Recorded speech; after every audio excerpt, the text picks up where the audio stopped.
ಹುಬ್ಬಳ್ಳಿಯಲ್ಲಿ ಬಡ್ಡಿ ದಂಧೆಕೋರರ ಕಿರುಕುಳ ಮುಂದುವರೆದಿದೆ. ಬಡ್ಡಿ ಕಟ್ಟದಕ್ಕೆ ಮನೆಗೆ ನುಗ್ಗಿ ಗಲಾಟೆ ದಾಂಧಲೆ ಮಾಡ್ತಾ ಇದ್ದಾರೆ. 15 ವರ್ಷದ ಹಿಂದೆ 1 ಲಕ್ಷ ಸಾಲ ಪಡೆದಿದ್ದ ಭಾರತಿ ದೊಡ್ಡಮನಿ 2 ವರ್ಷಗಳಿಂದ ಬಡ್ಡಿ ಕಟ್ಟಿಲ್ಲ. ಹೀಗಾಗಿ ಪುಂಡರು ಮನೆಯಲ್ಲಿ ಬಿಯರ್ ಕುಡಿದು ಬಂದು ಗಲಾಟೆ ಮಾಡ್ತಾ ಇದ್ದಾರೆ. ಈ ಸಂಬಂಧ ಬೆಂಡಿಗೆರೆ ಪೊಲೀಸರ ಠಾಣೆಯಲ್ಲಿ ಪ್ರಕರಣ ದಾಖಲಾಗಿದೆ.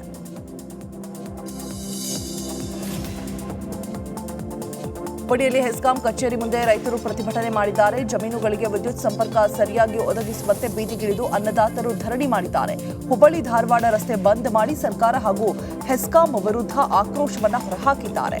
ಇನ್ನು ನೂರಾರು ರೈತರು ಸೇರಿ ಬಾರುಕೋಲು ಬೀಸುವ ಮೂಲಕ ವಿಭಿನ್ನವಾಗಿ ಪ್ರತಿಭಟಿಸಿದ್ದಾರೆ.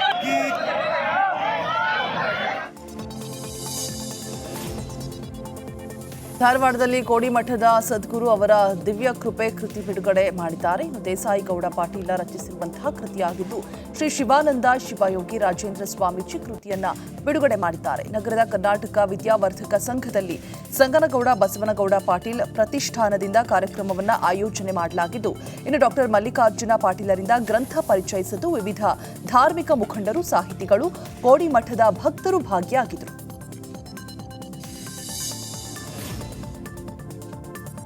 ಮಹಾರಾಷ್ಟ್ರ ಪುಂಡರಿಂದ ಕರ್ನಾಟಕದ ಕೆಎಸ್ಆರ್ಟಿಸಿ ಬಸ್ಗೆ ಬಣ್ಣ ಬಳಿದು ಕಿರಿಕಿರಿ ಮಾಡಿದ್ದು ಎಳಕಲ್ ಡಿಪೋ ಬಸ್ಗೂ ಸೊಲ್ಲಾಪುರದಲ್ಲಿ ಕೇಸರಿ ಬಣ್ಣ ಬಳಿದು ಪುಂಡಾಟ ಮೆರೆದಿದ್ದಾರೆ.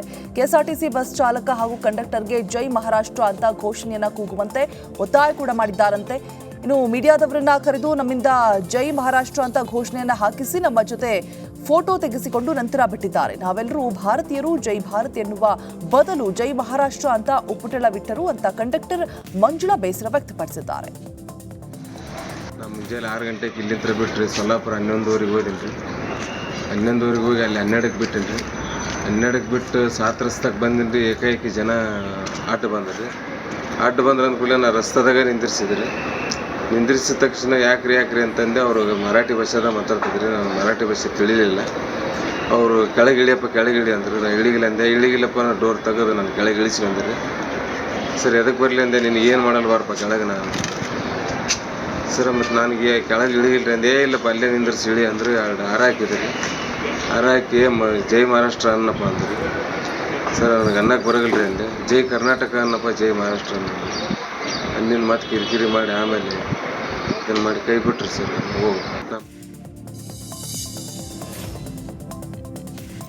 ಎಳಕಲ್ ಬಸ್ಗೆ ಮಹಾರಾಷ್ಟ್ರದಲ್ಲಿ ಮಸಿ ಪಡೆದ ಪುಂಡರಿಗೆ ಬಾಗಲಕೋಟೆ ಜನ ತಿರುಗೇಟನ್ನು ಕೊಟ್ಟಿದ್ದಾರೆ. ಕನ್ನಡ ಪರ ಸಂಘಟನೆ ಕಾರ್ಯಕರ್ತರು ಮಹಾರಾಷ್ಟ್ರದ ಸೊಲ್ಲಾಪುರ ಬಸ್ ಮೇಲೆ ಜೈ ಕರ್ನಾಟಕ, ಜೈ ಕನ್ನಡ ಅಂತ ಬರೆದಿದ್ದಾರೆ. ಚಿತ್ರದುರ್ಗ ಹಾಗೂ ಸೊಲ್ಲಾಪುರ ರಾಷ್ಟ್ರೀಯ ಹೆದ್ದಾರಿ 50ರಲ್ಲಿ ಘಟನೆ ನಡೆದಿದೆ. ಚಾಲಕನಿಗೆ ಕನ್ನಡ ಶಾಲನ್ನ ಹೊದಿಸಿ ಜೈ ಕರ್ನಾಟಕ ಅಂತ ಘೋಷಣೆಯನ್ನು ಹಾಕಿಸಿದ್ದಾರೆ.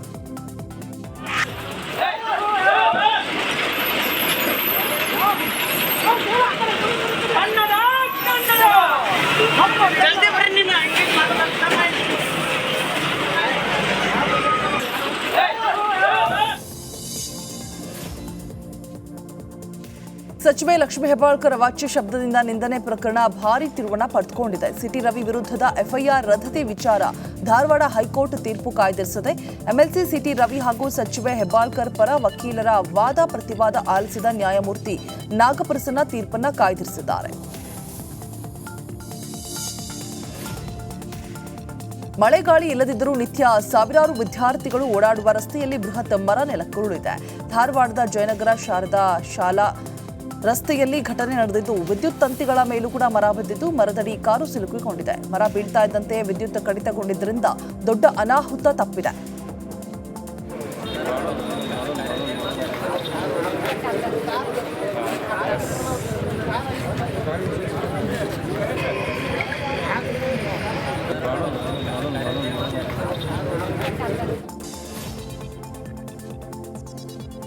ಕಂಡಕ್ಟರ್ ಮೇಲಿನ ಪೋಕ್ಸೋ ಕೇಸ್ ಹಿಂಪಡೆಯಬೇಕಂತ ಸಂಸದ ಬಸವರಾಜ ಬೊಮ್ಮಾಯಿ ಹೇಳಿದ್ದಾರೆ. ದಿಟ್ಟವಾಗಿ ಕನ್ನಡ ಮಾತನಾಡ್ತೇನೆ ಎಂದ ಕಂಡಕ್ಟರ್ಗೆ ಅಭಿನಂದನೆ ಸಲ್ಲಿಸಿದ್ದಾರೆ.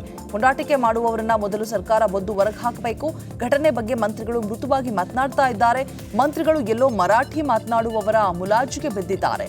ಕನ್ನಡ ಚಳುವಳಿಗಾರರ ಹೋರಾಟಕ್ಕೆ ನಮ್ಮ ಸಂಪೂರ್ಣ ಬೆಂಬಲ ಇದೆ ಅಂತ ಹಾವೇರಿಯಲ್ಲಿ ಬೊಮ್ಮಾಯಿ ಹೇಳಿದ್ದಾರೆ.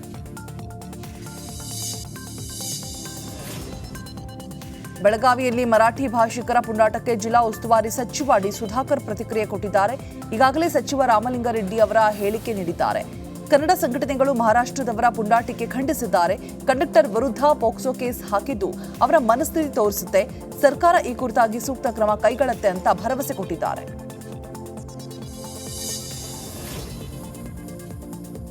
ಲೋಡ್ ಶೆಡ್ಡಿಂಗ್ ಸಮಸ್ಯೆ ಬಗೆಹರಿಸುವಂತೆ ಆಗ್ರಹಿಸಿ ಸಾಗರ ತಾಲೂಕಿನ ಮೆಸ್ಕಾಂ ಕಚೇರಿ ಎದುರು ಅವಿನಹಳ್ಳಿ ಮತ್ತು ಕೋಳೂರು ಗ್ರಾಮಸ್ಥರು ಪ್ರತಿಭಟನೆ ಮಾಡಿದ್ದಾರೆ. ಈ ಭಾಗದ ಗ್ರಾಮ ಪಂಚಾಯಿತಿ ವ್ಯಾಪ್ತಿಯಲ್ಲಿ ತೀವ್ರ ವಿದ್ಯುತ್ ಅಭಾವವಿದ್ದು ಶರಾವತಿ ಮುಳುಗಡೆಯ ಸಂತ್ರಸ್ತರೇ ಜಾಸ್ತಿ ಇದ್ದಾರೆ. ಹೀಗಾಗಿ ಸಮರ್ಪಕವಾಗಿ ವಿದ್ಯುತ್ ಪೂರೈಸಬೇಕು, ಲೋಡ್ ಶೆಡ್ಡಿಂಗ್ ಸಮಸ್ಯೆ ಬಗೆಹರಿಸಬೇಕು ಅಂತ ರೈತರು ಮನವಿ ಮಾಡಿದ್ದಾರೆ. ಇನ್ನು ಕಚೇರಿಯಲ್ಲಿ ಕಾರ್ಯನಿರ್ವಹಿಸುವ ಟಿಸಿಗಳನ್ನು ಹೆಚ್ಚುವರಿ ದಾಸ್ತಾನು ಇಟ್ಟಿರಬೇಕು, ಜೊತೆಗೆ ಅತ್ಯಂತ ಹಳೆಯದಾದ ವೈರ್ಗಳನ್ನು ಬದಲಾಯಿಸಬೇಕು ಅಂತ ಪ್ರತಿಭಟನೆಯ ಮೂಲಕ ಮನವಿ ಸಲ್ಲಿಸಿದ್ದಾರೆ. ಹಾವಿನಹಳ್ಳಿ ಭಾಗದಲ್ಲಿ ಬಹುತೇಕ ಮುಳುಗಡೆ ಸಂತ್ರಸ್ತರು ಇರೋದ್ರಿಂದ 80% ಮುಳುಗಡೆ ಸಂತ್ರಸ್ತರು ಇರೋದು ಶರಾವತಿ ವಿದ್ಯುತ್ ಆಗಿ ಏನಂದ್ರೆ ತಮ್ಮ ಜಮೀನನ್ನ ಕಳೆದುಕೊಂಡಂತ ಸಂತ್ರಸ್ತರಿಗೆ ಇವತ್ತು ರಾಜ್ಯಕ್ಕೆ ಬೇರೆ ಬೇರೆ ಭಾಗಗಳಿಗೆ ಎಲ್ಲದಕ್ಕೂ ಏನಂದ್ರೆ ನಿರಂತರ ಕರೆಂಟ್ ಇರುತ್ತೆ. ಆದ್ರೆ ನಮ್ಮಲ್ಲಿ ಮಾತ್ರ ಏನಂದ್ರೆ load shedding, low voltage, power cut ಇದು ಈ ಭಾವನೆಯನ್ನ ಅಂದ್ರೆ ಭೂಮಿಯನ್ನ ಕಳ್ಕೊಂಡು ಸಂತ್ರಸ್ತರಾದ್ರೂ ಕೂಡ ಬೇಕಾದಂತ ಕರೆಂಟ್ ಅನ್ನ ಕೊಡ್ತಾ ಇಲ್ಲ. ಆ ಕಾರಣಕ್ಕಾಗಿ ಇವತ್ತು ಒಂದು ಪ್ರತಿಭಟನೆ. ಸಾಗರ ನಗರಸಭೆ ಅಧ್ಯಕ್ಷ ಉಪಾಧ್ಯಕ್ಷ ಸ್ಥಾನದ ಚುನಾವಣೆ ವಿಚಾರಕ್ಕೆ ಸಂಬಂಧಪಟ್ಟಂತೆ ಮಾಜಿ ಸಚಿವ ಹರತಾಳು ಹಾಲಪ್ಪ ಪ್ರತಿಕ್ರಿಯೆ ಕೊಟ್ಟಿದ್ದಾರೆ. ನಾವು ಪ್ರಜಾಪ್ರಭುತ್ವದ ವ್ಯವಸ್ಥೆಯಲ್ಲಿದ್ದೇವೆ. ನಮ್ಮ ಪಕ್ಷ ಅಧಿಕಾರ ಸ್ವೀಕರಿಸಲಿದೆ. ನಮ್ಮ ಸದಸ್ಯರು ಮತ್ತು ಸಂಸದರು ಸೇರಿಸಿ 17 ಮತಗಳು ನಮ್ಮ ಬಳಿ ಇದೆ. ನಮ್ಮ ಪಕ್ಷದಲ್ಲಿ ಇದು ವಿವಿಧ ಕಾರಣಗಳಿಂದ ಸ್ವತಂತ್ರ ಅಭ್ಯರ್ಥಿಯಾಗಿ ಸ್ಪರ್ಧೆ ಮಾಡಿದ ಅಭ್ಯರ್ಥಿಗಳು ಕೂಡ ನಮ್ಮ ಪಕ್ಷಕ್ಕೆ ಬೆಂಬಲ ನೀಡ್ತಾ ಇದ್ದಾರೆ. ಯಾವುದೇ ತಂತ್ರಗಾರಿಕೆ ಈ ಚುನಾವಣೆಯಲ್ಲಿ ನಡೆಯುವುದಿಲ್ಲ ಅಂತ ಹೇಳಿದ್ದಾರೆ.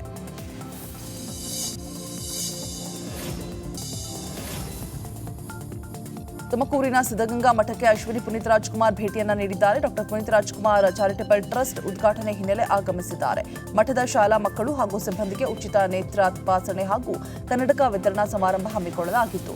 ಸಮಾರಂಭದಲ್ಲಿ ಸಿದ್ಧಗಂಗಾ ಮಠದ ಸಿದ್ಧಲಿಂಗ ಶ್ರೀಗಳು ಹಾಗೂ ನಟ ದೊಡ್ಡಣ್ಣ, ವಿವಿಧ ಆಸ್ಪತ್ರೆಗಳ ಮುಖ್ಯಸ್ಥರು, ಮಠದ ವಿದ್ಯಾರ್ಥಿಗಳು ಉಪಸ್ಥಿತರಿದ್ದರು.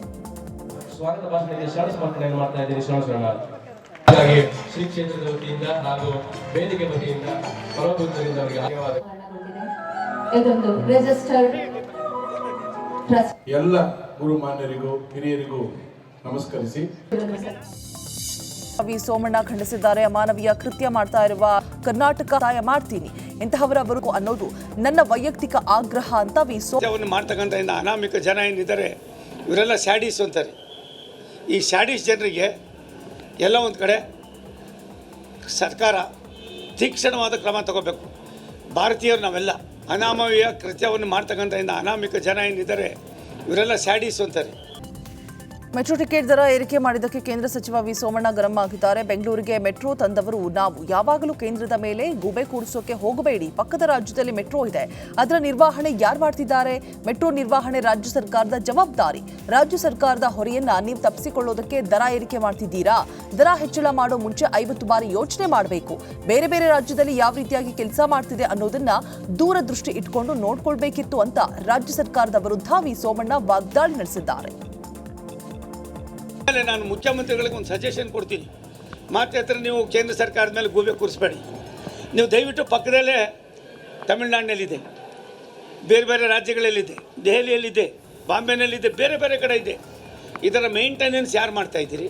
ನಾನು ಮುಖ್ಯಮಂತ್ರಿಗಳಿಗೆ ಒಂದು ಸಜೆಷನ್ ಕೊಡ್ತೀನಿ. ಮಾತ್ರ ನೀವು ಕೇಂದ್ರ ಸರ್ಕಾರದ ಮೇಲೆ ಗೂಬೆ ಕೂರಿಸಬೇಡಿ. ನೀವು ದಯವಿಟ್ಟು ಪಕ್ಕದಲ್ಲೇ ತಮಿಳುನಾಡಿನಲ್ಲಿದೆ, ಬೇರೆ ಬೇರೆ ರಾಜ್ಯಗಳಲ್ಲಿದೆ, ದೆಹಲಿಯಲ್ಲಿದೆ, ಬಾಂಬೆನಲ್ಲಿದೆ, ಬೇರೆ ಬೇರೆ ಕಡೆ ಇದೆ. ಇದರ ಮೇಂಟೆನೆನ್ಸ್ ಯಾರು? ತುಮಕೂರಿನ ಜಿಲ್ಲಾ ಪಂಚಾಯತ್ ಸಭಾಂಗಣದಲ್ಲಿ ನಡೀತಾ ಇರುವಂತಹ ತ್ರೈಮಾಸಿಕ ಕೆಡಿಪಿ ಸಭೆಯಲ್ಲಿ ಅಧಿಕಾರಿ ನಿದ್ದೆಗೆ ಜಾರಿದ್ದಾರೆ. ಗೃಹ ಸಚಿವ ಡಾಕ್ಟರ್ ಪರಮೇಶ್ವರ್ ಅಧ್ಯಕ್ಷತೆಯಲ್ಲಿ ಸಭೆ ನಡೆದಿದ್ದು, ಸಹಕಾರ ಸಚಿವ ಕೆಎನ್ ರಾಜಣ್ಣ, ಗ್ಯಾರಂಟಿ ಸಮಿತಿ ಅಧ್ಯಕ್ಷ ಎಚ್ಎಂ ರೇವಣ್ಣ ಭಾಗಿಯಾಗಿದ್ರು. 3 ದಿಗ್ಗಜರ ಎದುರೇ ಅಧಿಕಾರಿಗಳು ನಿದ್ರೆಗೆ ಜಾರಿದ್ದಾರೆ. ಕೆಎಸ್ಆರ್ಟಿಸಿ ಡಿಸಿ ಚಂದ್ರಶೇಖರ್ ಗಾಢ ನಿದ್ರೆಗೆ ಜಾರಿದ್ದಾರೆ. ಪರಿಶಿಷ್ಟ ಪಂಗಡದ ಅಭಿವೃದ್ಧಿ ನಿಗಮದ ಅಧಿಕಾರಿ ಸಭೆಗೆ ಗೈರಾಗಿದ್ದಕ್ಕೆ ಸಚಿವ ಕೆಎನ್ ರಾಜಣ್ಣ ತರಾಟೆಗೆ ತೆಗೆದುಕೊಂಡಿದ್ದಾರೆ. ಮುಂದುವರಿತಾ ಇದೆ. ಈಗಾಗಲೇ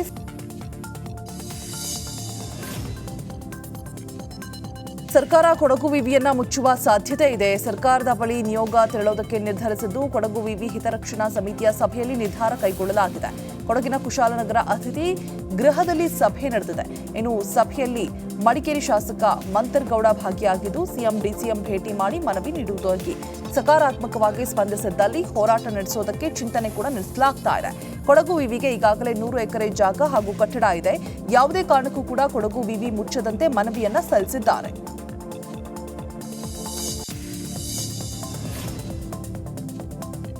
ಅಂಕೋಲಾದ ಶಿರೂರು ಗುಡ್ಡ ಕುಸಿತ ಪ್ರಕರಣಕ್ಕೆ ಸಂಬಂಧಪಟ್ಟಂತೆ ಐಆರ್ಬಿ ಕಂಪನಿಯ 8 ನಿರ್ದೇಶಕರ ವಿರುದ್ಧ ಪ್ರಕರಣ ದಾಖಲಿಸುವುದಕ್ಕೆ ಅಂಕೋಲಾ ಕೋರ್ಟ್ ಸೂಚನೆಯನ್ನ ಕೊಟ್ಟಿದೆ.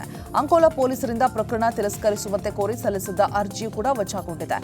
ಐಆರ್ಬಿ ಕಂಪನಿ ವಿರುದ್ಧ ಪ್ರಕರಣ ದಾಖಲಿಸುವಂತೆ ಪ್ರಣವಾನಂದ ಶ್ರೀ ದಾವೆ ಹೂಡಿದ್ದಾರೆ. ಜುಲೈ 16ರಂದು ಭೂಕುಸಿತವಾಗಿ 11 ಜನ ಮೃತರಾಗಿದ್ರು. ಈವರೆಗೂ 2 ಮೃತದೇಹ ಪತ್ತೆಯಾಗಿಲ್ಲ. ಭೂಕುಸಿತಕ್ಕೆ ಐಆರ್ಬಿ ಕಂಪನಿಯ ಅವೈಜ್ಞಾನಿಕ ಕಾಮಗಾರಿ ಕಾರಣ ಅಂತ ತನಿಖೆಯಿಂದ ತಿಳಿದು ಬಂದಿತ್ತು. ಆದರೆ ಪ್ರಕರಣ ದಾಖಲಿಸದೆ ಜಿಲ್ಲಾಡಳಿತ ನಿರ್ಲಕ್ಷ್ಯವನ್ನ ವಹಿಸಿದ್ದು ಪ್ರಣವಾನಂದ ಶ್ರೀ ಖಾಸಗಿ ದಾವೆ ಹೂಡಿದ್ದಾರೆ.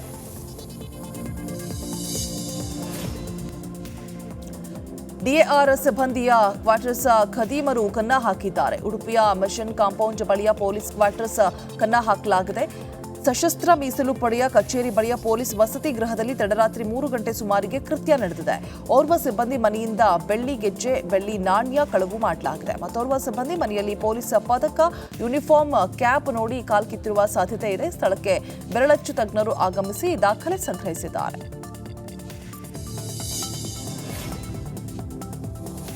ಉಡುಪಿಯ ಕಾಪು ಹೊಸ ಮಾರಿಗುಡಿಯಲ್ಲಿ ಬ್ರಹ್ಮ ಕಲಶೋತ್ಸವಕ್ಕೆ ವೈಭವದ ಸಿದ್ಧತೆ ನಡೆದಿದೆ. ಸುಮಾರು 30 ಕೋಟಿ ವೆಚ್ಚದಲ್ಲಿ ಮೊದಲ ಹಂತದ ಮಾರಿಗುಡಿ ದೇಗುಲದ ಅಭಿವೃದ್ಧಿ ಕಾರ್ಯ ನಡೆದಿದೆ. 10 ದಿನಗಳ ಕಾಲ ನಡೆಯಲಿರುವಂತಹ ವೈಭವದ ಬ್ರಹ್ಮ ಕಲಶೋತ್ಸವಕ್ಕೆ ಲಕ್ಷಾಂತರ ಭಕ್ತರು ಆಗಮಿಸಲಿದ್ದಾರೆ. ಪ್ರತಿದಿನ ಸಾವಿರಾರು ಭಕ್ತರಿಗೆ ಊಟೋಪಚಾರದ ವ್ಯವಸ್ಥೆ ಇರಲಿದೆ. ಈ ವೇಳೆ ನಾಡಿನ ನಾನಾ ಭಾಗಗಳಿಂದ ಶ್ರೀ ಕ್ಷೇತ್ರ ಕಾಣಿಕೆ ಹರಿದು ಬರ್ತಾ ಇದೆ. ಮೊದಲ ಹಂತದಲ್ಲಿ ದಕ್ಷಿಣ ಕನ್ನಡ ಹಾಗೂ ಉಡುಪಿ ಜಿಲ್ಲೆಯಿಂದ ಹಸಿರು ಹೊರೆ ಕಾಣಿಕೆ ಮೆರವಣಿಗೆ ಹೊರಟಿದೆ. ಅನ್ನದಾಸೋಹಕ್ಕೆ ಬೇಕಾದ ಧಾನ್ಯ, ತರಕಾರಿ, ಅಕ್ಕಿ ಇತ್ಯಾದಿ ವಸ್ತುಗಳನ್ನು ಮೆರವಣಿಗೆಯಲ್ಲಿ ಕೊಂಡೊಯ್ಯಲಾಗುತ್ತಾ ಇದೆ. ಇನ್ನು ಹೊರೆ ಕಾಣಿಕೆ ಮೆರವಣಿಗೆಯಲ್ಲಿ ಸಾವಿರಾರು ಮಂದಿ ಭಾಗಿಯಾಗಿದ್ದರು.